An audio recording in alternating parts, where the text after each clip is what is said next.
We don't need a list of rights and wrongs, tables of do's and don'ts. We need books, time, and silence. Thou shalt not is soon forgotten, but once upon a time lasts forever. Hello, everybody. I have simply fallen in love with this quote by Philip Pullman, probably because of the beauty of the words. And to truly understand the meaning of these words, one must step deeper into the folds of the world of pages, illustrations, velvet covers, and the electronic Kindles. One must breathe in the secrets of the print and emerge with the key to his heart. Reading is absolutely fascinating and magical. Takes you to a whole new world. It is often a break from reality.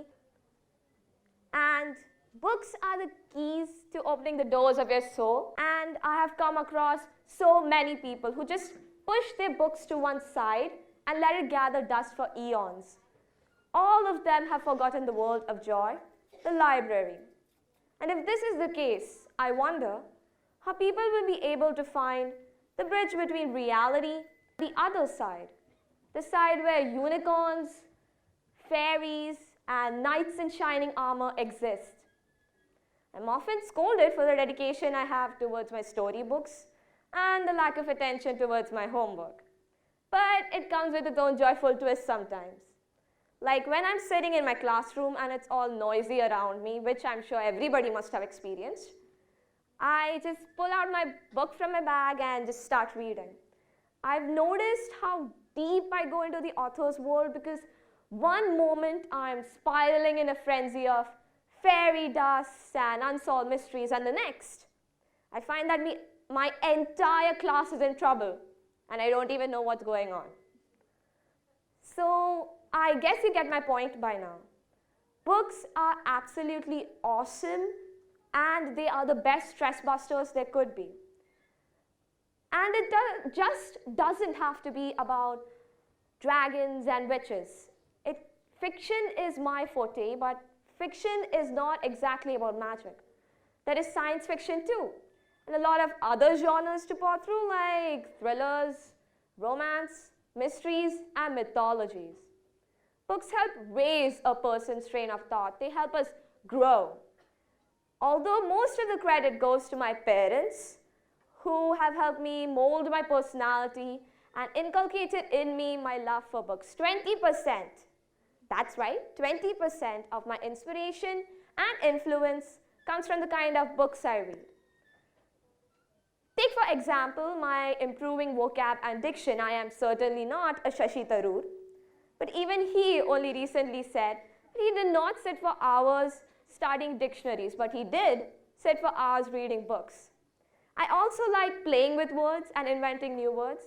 So for example, when I mentioned that books take you to a whole new world, they teleport you to a whole new world, the word storyportation, that is story and teleportation. Books also help you feel the calm of the character. You can feel other such emotions too, like tension, impatience, joy. And vivid readers, they can end up being the character. As for bookworms, we people, we end up putting the missing pieces of the puzzle together way before it is even revealed in a chapter. This is proof of how books help sharpen your minds and, like I said before, improve your personality. Jhumpa Lahiri, author of Interpreter of Maladies, once said, "That's the thing about books. They let you travel without moving your feet." And yes, I agree. Books would be a complete bliss for introverts in this case.